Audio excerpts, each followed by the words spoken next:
We have to take them at their word, obviously, here. That's what we're doing. But if it happens 2 years later, all of a sudden you get a note from the IRS that said, a letter says, hey, remember 2021, you had a 1099 of $17,000. We don't see that anywhere on your taxes. You see, now what do you do? Now what do you do?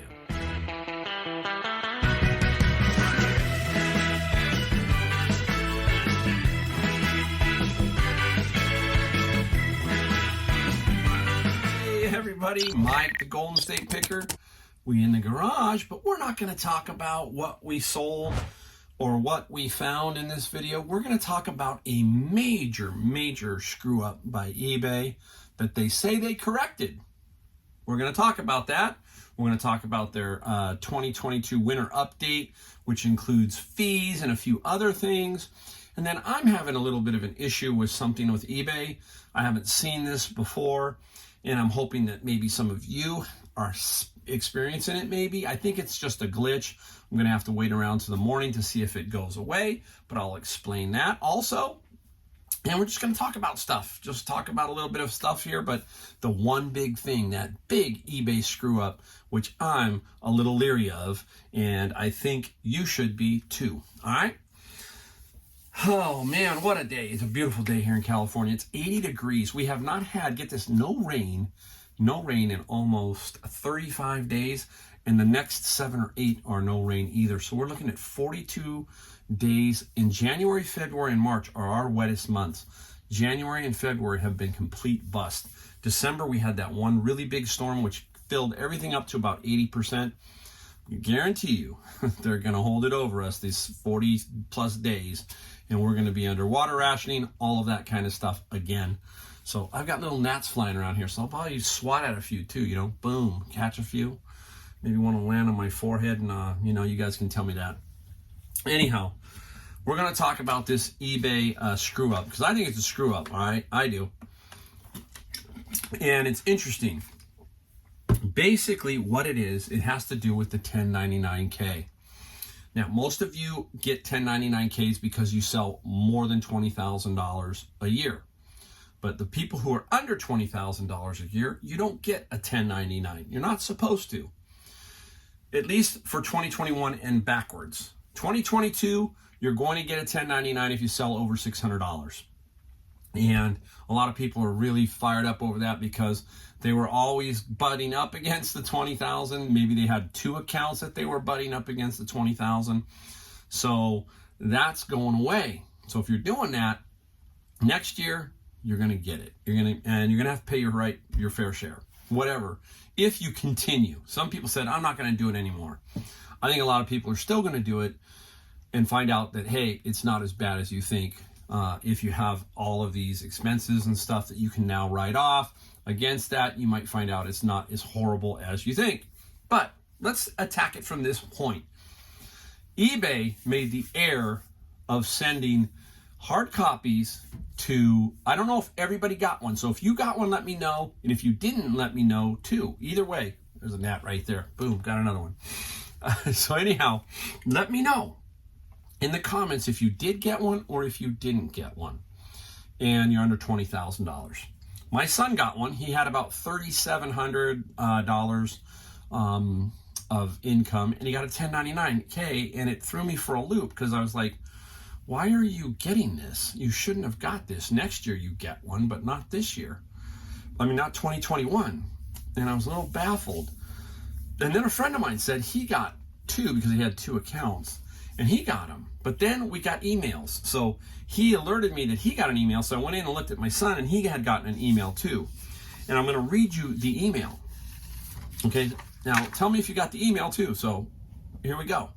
A recent technical issue resulted in a 1099K being 1099K form being incorrectly provided to you. Please disregard the incorrect 1099K form. The incorrect 1099K form was not sent to the IRS or California Franchise Tax Board. All right. So eBay is telling us, whoops, we weren't supposed to do that. We weren't supposed to send you a 1099K. But don't worry. we're eBay, and we didn't send it to the IRS or your state tax board. You got to take them at their word, right? They're a company. Take them at their word. They're telling you, don't worry, we didn't do it. And guess what? That's all you can do, is take them at their word. You won't know for a year or two down the road if they did. If they did and didn't tell you. They said, hey, we didn't do it, but we did it. Okay? Has it happened before? Have people told you some things, or have companies said some things and hidden some things? Sure. What's their liability if they did screw up? Probably nothing, because legally you have to report the money under $20,000. If you made $17,000, you legally have to report that. Not eBay. Under the $20,000, under the rules, they're following the rules, right? Now they screwed up, maybe they did, and it got sent to them.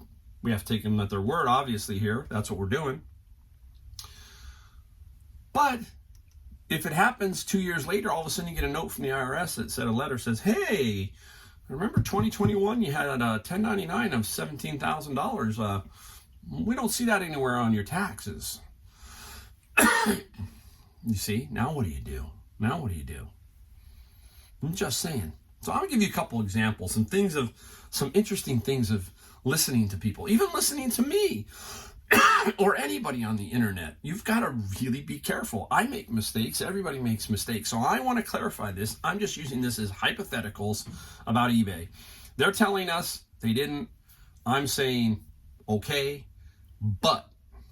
So just think about that. Now, here's a couple of interesting ones. How many of you guys know Jim Cramer Mad Money? You know Jim Cramer Mad Money? Go check this out on YouTube if you've ever seen the guy, all right? I don't know why he still has a job, but hey, he's an entertainer as far as I'm concerned. But here it is. Remember back in the financial crisis of 2008? Here is something about that. On March 11th, 2008, Mad Money host Jim Cramer told a viewer who wrote into his show, if you ever watch that, viewers sometimes write in. He said, wrote into his show, and he was talking about Bear Stearns. And Cramer comes back and says, Bear Stearns was fine right before the stock absolutely collapsed. The stock was trading at $62 per share. 5 days later, the firm was mercy folded into J.P. Morgan Chase at $2 per share. Jim Cramer, hey, you gonna believe? Jim Cramer said that. It's all out there. Go look at YouTube. You can see it. It's one of the biggest blunders ever, and he still keeps his job. It's interesting to me. So it's out there everywhere. How about this? Now, I've always thought of this. There was a movie. I can't remember the name of the movie. I think it was Gene Hackman was in it. Maybe somebody can tell me the name of the movie, but it was about an automobile company that knew something was defective, and they let the item go through, and they knew that it would potentially kill X number of people. Now remember, this was a movie, so I'm not trying to, say it, but it was a movie. And they did the numbers, right? They ran the numbers. What happens if X happens now if we stop and have to retool this car? And how much does that cost versus what will it cost us 5 years from now if everything goes bad? They run numbers. Numbers, right? So here's another incident, right, of companies telling you something and not telling you something, and this is what happens. In August 1999, General Motors faced a personal injury and product liability lawsuit claiming a faulty gas tank on its 1979 Chevrolet Malibu that caused gas tank explosions that severely burned 6 individuals when their cars were hit from the rear. Sounds like a Pinto to me. The plaintiff sued for $4.9 billion in punitive damages. The victims were able to present evidence that showed GM knew of the problem but did nothing to fix it because of the associated cost. Okay? It's not the same here as eBay. I understand. I'm just saying we have to take their word for it, okay? And I'm trying to tell you, you're going to have to take some precautions here to sort of protect yourself if something happened 2 years down the road. And what I mean by that is You need to maybe keep a copy of this letter. It's not going to help you one bit, because if eBay did send it, okay, the IRS isn't going to give one rip about that, because you're supposed to claim that money anyhow. So that's what I'm saying. What's eBay's skin in the game if they did? They say it, or if they even lie. They don't. It doesn't matter, because they 2 years from now is when the issue raises its head. Potentially. Again, I'm not saying that it happened. I'm just trying to have you use that. So protect yourself on this one. Basically, if you have receipts for this last year of the stuff that you bought and so forth and so on, make a screen grab of the fees that eBay charged you last year. Hold on to all that stuff. Shove it in an envelope. You never know, because the IRS is going to say, okay, if that did happen, they're going to say, okay, you're going to owe us tax on $17,000, maybe some penalties and so forth. But if you have those receipts, you can then offset that 17. Let's say you had $7,000 in car mileage and cost of goods and all of that stuff. Now your tax is only on 10. Whereas if you throw that stuff away, or you cannot produce it 2 years from now, they're going to say, well, we got to tax you to 17,000. So I'm saying kind of, hey, think about it and protect yourself a little bit. Again, it's just me, skeptical. What is it? Trust but verify. Who said that one? Trust but verify. Was that Reagan? I think it was Reagan. I hope I'm right. I can't remember. Trust but verify. I'm pretty sure it was Ronald Reagan. All right. Let's get into the new eBay winter update, which I'll go over it real quickly, just kind of to give you my take on it. So personally, there's a couple things I think are cool. One's not being talked about a lot, but I think it's pretty cool. All right, basically, the fees are going up by 0.3% across the board. In general, 0.3. I'll talk about how I think about fees in the field and use that to help me. I'll talk about that. Partial, so 0.3%. That's not a whole lot, not even 0.5%, but it is an increase. Hey, inflation's running 7.5% as of today. 7.5%. I want you guys to think about something. And I'm going to get political here, but I just want you to think about this across the board everywhere. Inflation now is 7.5%. Now, I know it's higher than that. And most people are smart enough to know that it's higher than that. It's not no 7.5. It seems to be probably 10 at minimum, maybe 15. It's crazy, okay? Now, you hear us talk a lot about, hey, old guys. I'm not an old guy, but I'm 60 years old, basically. And I've been around long enough. I went through the 80s as a teenager, okay? And at that time, we had gas lines. Yeah, we had odd, even rationing days, all kinds of weird stuff going on.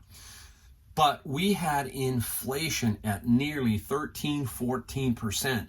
We are only at 7.5. So when people say, can't go much higher, don't be thinking like that. I'm telling you, I went through it. My family went through it.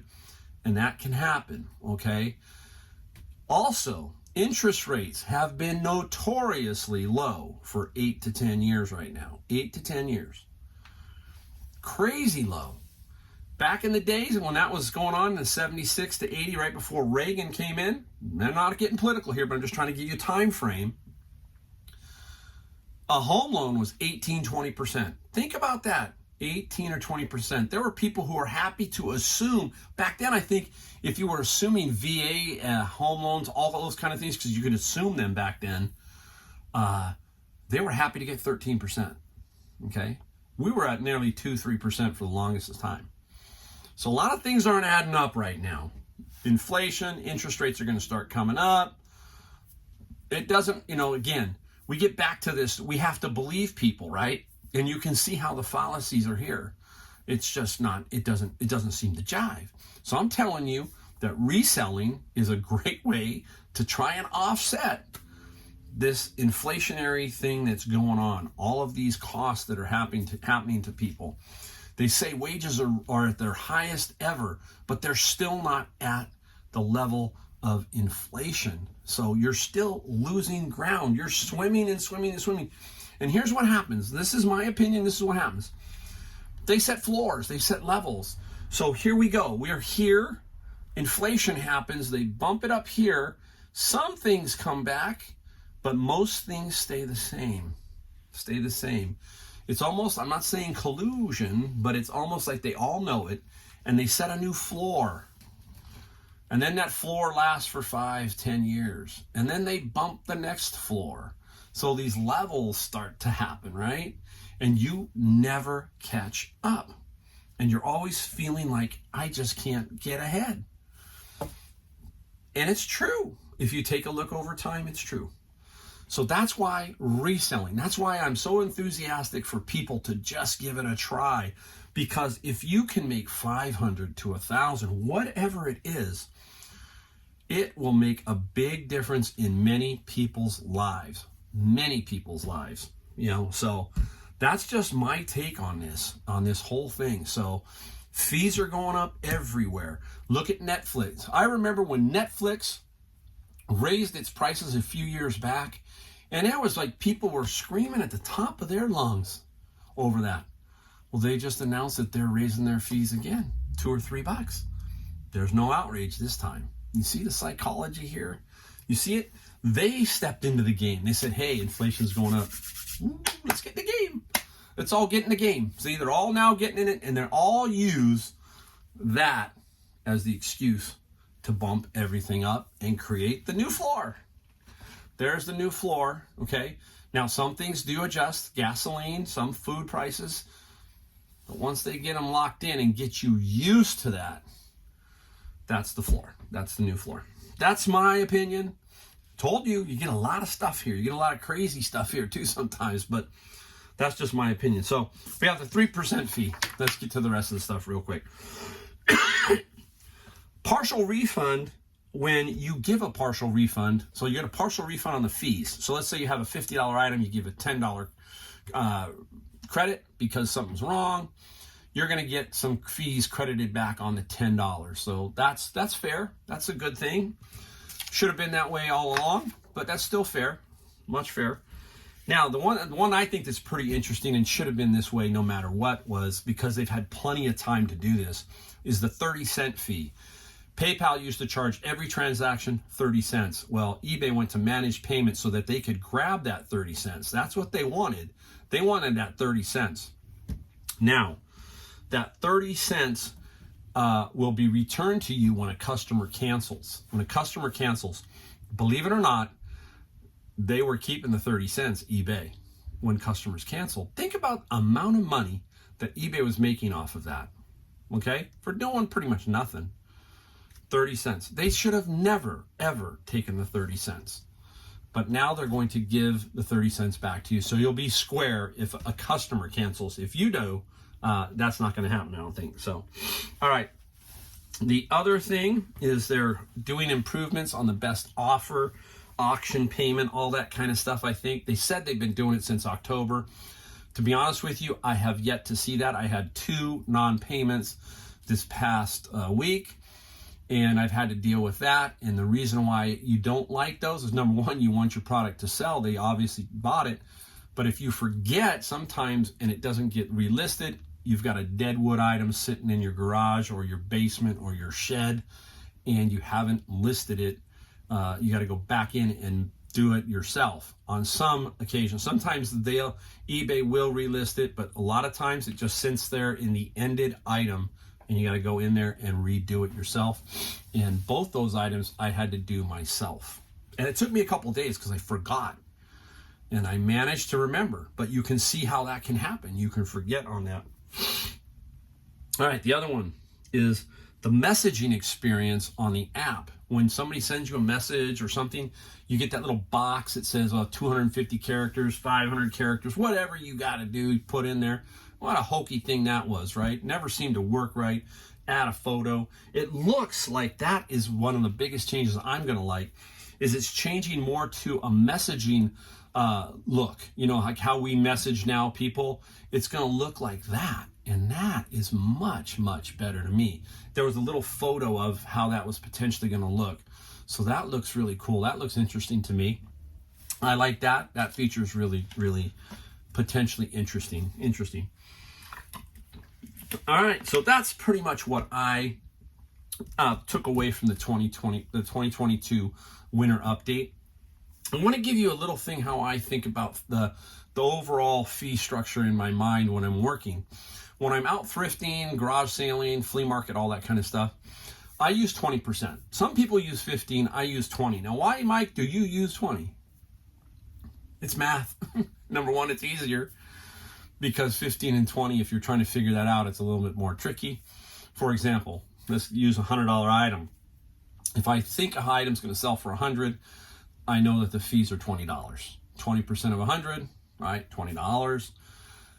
And that's why I do it that way. But it also just gives me a better overall knowledge of that product that, yeah, I can make some money on that. It also prevents me from, $30 item, it's $6 fees, 20, it just helps me make better judgments, I think. The other thing is I do not add free shipping. So if you're constantly adding free shipping, you've got to take that out too. So it's kind of screwy. I would have $100, and let's say the item is $20 to ship. I know my shipping is square. So the 20% is purely the fees from eBay.